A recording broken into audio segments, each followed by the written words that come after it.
Selamat pagi saudara-saudara yang dikasihi Tuhan Yesus Kristus. Pada saat ini kita akan mendengar renungan harian GKI Sangkrah. Mari kita berdoa. Tuhan, terima kasih untuk hari ini. Terima kasih untuk pagi yang indah ini. Kami akan menjalani kehidupan di hari ini, dan biarlah firman Tuhan yang akan kami dengar bersama boleh menjadi landasan di dalam kami menapaki hidup pada saat ini. Berfirmanlah, kami siap untuk mendengarkannya. Amin. Amsal 22 ayat 29. Pernahkah engkau melihat orang yang cakap dalam pekerjaannya? Di hadapan raja-raja ia akan berdiri, bukan di hadapan orang-orang yang hina. Nah, saudara-saudara yang dikasihi oleh Tuhan Yesus Kristus, pernahkah saudara-saudara melihat ada sebuah usaha yang viral, yang banyak sekali orang datang, tetapi usianya ya sekitar seminggu atau 2 minggu, paling lama sebulan, habis itu usaha itu hilang.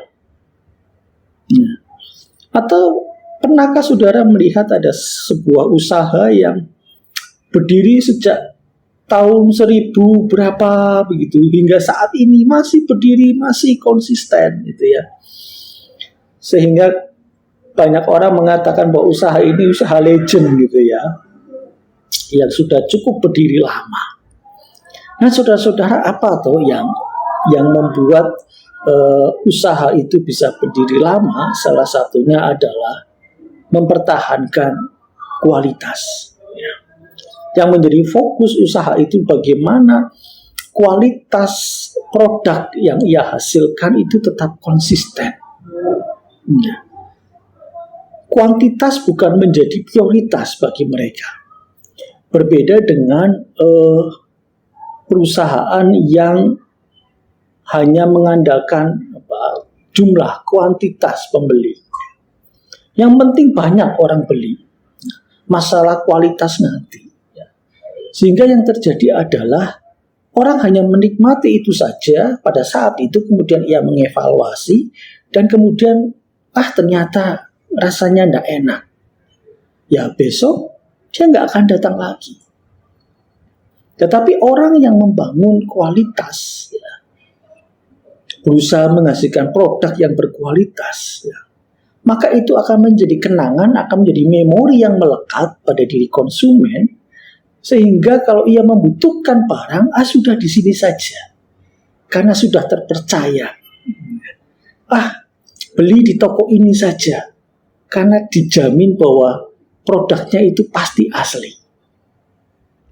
Nah, saudara-saudara yang dikasihi oleh Tuhan Yesus Kristus, kalau kita melihat di dalam perjalanan pelayanan Tuhan Yesus Kristus, kita bisa melihat bahwa Tuhan tidak melihat jumlah. Tuhan tidak menjadikan kuantitas itu menjadi prioritas, tetapi justru kualitas. Sehingga Yesus tidak sembarang mengajak orang atau memanggil orang untuk menjadi muridnya. Ada syarat-syarat tertentu yang menjadi bahan pertimbangan Tuhan Yesus untuk menjadikan seseorang layak menjadi murid Tuhan. Sehingga kalau kita melihat kenapa kok hanya 12? Kenapa enggak banyak? Karena kan yang ikut Tuhan Yesus enggak hanya sekedar 12 kan? Ribuan. Kenapa enggak ribuan itu dijadikan murid? Karena memang Tuhan tidak melihat, tidak mencari kuantitas, tidak mencari banyak orang, tetapi Tuhan hanya mencari pribadi-pribadi tertentu yang berkualitas. Pribadi yang seperti apa?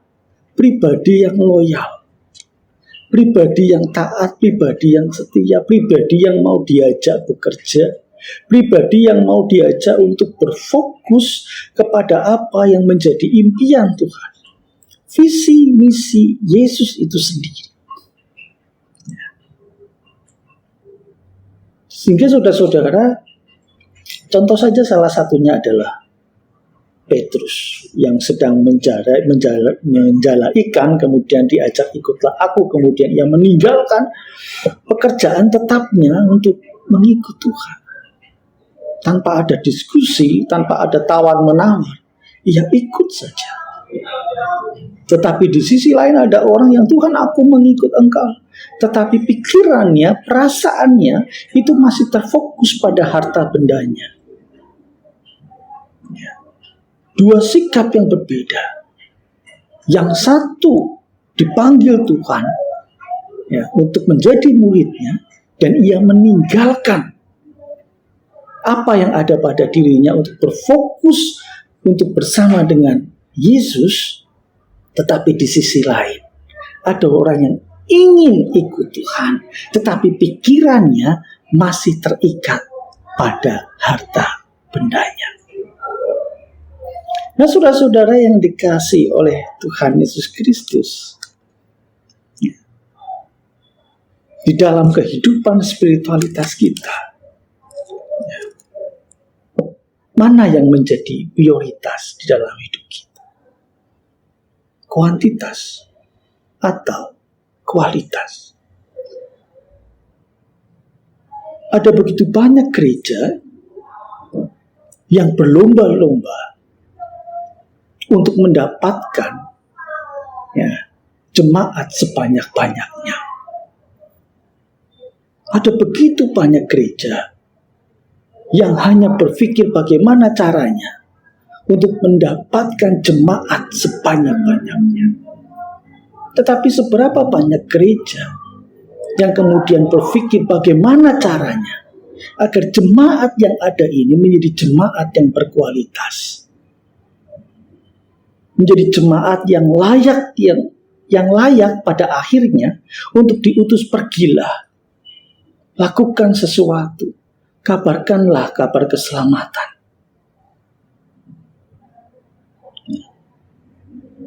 Ada begitu banyak jemaat yang hanya berfokus pada dirinya sendiri. Tetapi seberapa banyak kita sebagai jemaat yang berfokus adalah bagaimana aku menyiapkan diriku sehingga pada akhirnya aku layak untuk diutus, untuk mengabarkan Injil, mengabarkan kabar keselamatan bagi dunia ini. Sehingga saudara-saudara,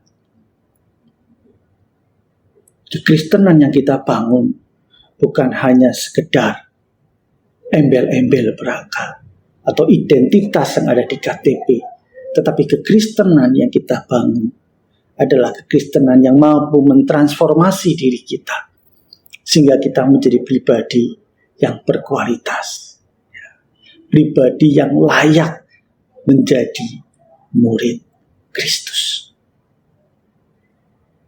Bagaimana dengan diri kita pada saat ini ketika ditanya, apakah saya layak menjadi murid Kristus?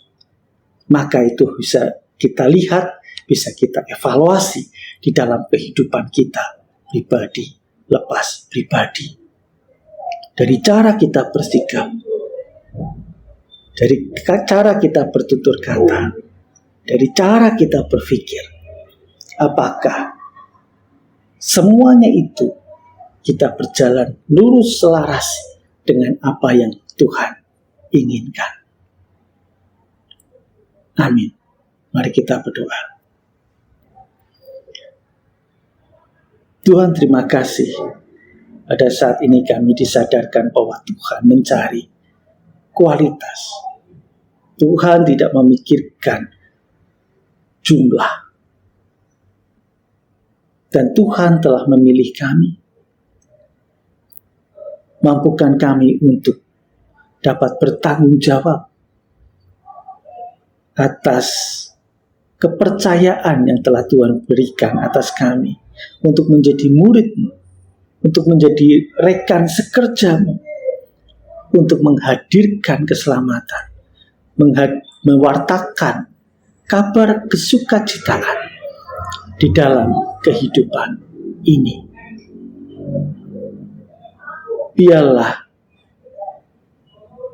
kehidupan kami boleh terus bertumbuh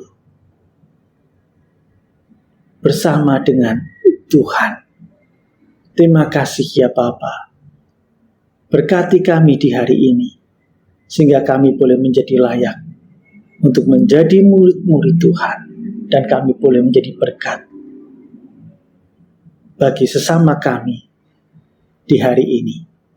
Amin.